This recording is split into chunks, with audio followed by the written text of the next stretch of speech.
നമസ്കാരം.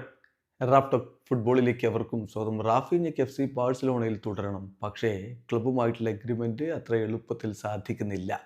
ഈ വാർത്ത പുറത്തുവിട്ടിരിക്കുന്നത് സ്പാനിഷ് മാധ്യമങ്ങളാണ്. സ്പോർട്ടിൻ്റെ റിപ്പോർട്ട് നോക്കുമ്പോൾ അതിൽ പറയുന്നത് റാഫീഞ്ഞയ്ക്ക് ബാഴ്സലോണയിൽ തുടരണം. Although Raphinha wants to stay at Barca, they are struggling to find an agreement that fulfil both parties. രണ്ട് പാർട്ടികൾക്കും സമ്മതമായിട്ടുള്ള ഒരു എഗ്രിമെൻറ്റിലേക്ക് അവർക്ക് ഇതുവരെ എത്താൻ പറ്റിയിട്ടില്ല എന്നുള്ളതാണ്.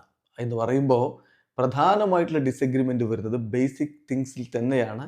അതായത് കോൺട്രാക്റ്റ് എത്ര കാലത്തേക്ക് വേണം, സാലറി എന്തായിരിക്കും, ഇതിൽ പോലും ഡിസഗ്രിമെൻ്റ് ആണ്. ബേസിക് കാര്യങ്ങളിൽ എത്ര വർഷത്തേക്ക് കോൺട്രാക്റ്റ്, അതിന് എത്ര സാലറി, ഇതുപോലും അവർക്ക് എഗ്രി ചെയ്യാം. എഗ്രിമെൻറ്റിലേക്ക് എത്താൻ പറ്റിയിട്ടില്ല എന്ന് പറയുമ്പോൾ കാര്യങ്ങൾ അത്ര സ്മൂത്ത് അല്ല എന്നർത്ഥം. സാധാരണ മൈന്യൂട്ട് ഡീറ്റെയിൽസിലൊക്കെ തർക്കങ്ങളൊക്കെ ആയിട്ട് നെഗോസിയേഷൻസ് നീണ്ടുപോകും. ഇതങ്ങനെയല്ല, ബേസിക് കാര്യങ്ങളിൽ തന്നെ പ്രശ്നമാണ് എന്നാണ് സ്പോർട്ടിൻ്റെ റിപ്പോർട്ട്. എന്നിട്ട് സ്പോർട്ട് കൂടുതൽ വിവരങ്ങൾ പുറത്തുവിടുന്നുണ്ട്.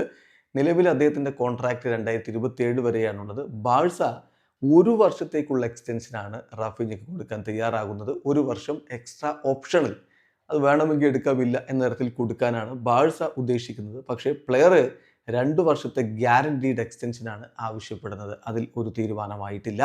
അതേസമയം ഇവർ തമ്മിൽ തീരുമാനമായ കാര്യം റിലീസ് ക്ലോസ് ആണ്. 80 മില്യൺ യൂറോ റിലീസ് ക്ലോസ് ആക്കി വെക്കാൻ എഗ്രിമെൻറ്റിലേക്ക് എത്തിയിട്ടുണ്ട് എന്നുകൂടി ഇപ്പോൾ സ്പോർട്ട് റിപ്പോർട്ടിന്. ഏതായാലും മിന്നും പ്രകടനം നടത്തിക്കൊണ്ടിരിക്കുന്ന റാഫീഞ്ഞയെ 2 വർഷത്തേക്ക് എക്സ്റ്റെൻഡ് ചെയ്യാൻ ബാഴ്സലോണ തയ്യാറാവുന്നില്ല എന്നുള്ളത് വളരെ ഇൻട്രസ്റ്റിംഗ് ആയിട്ടുള്ള ഒരു കാര്യമാണ്. വീഡിയോ അവസാനിക്കുന്നു.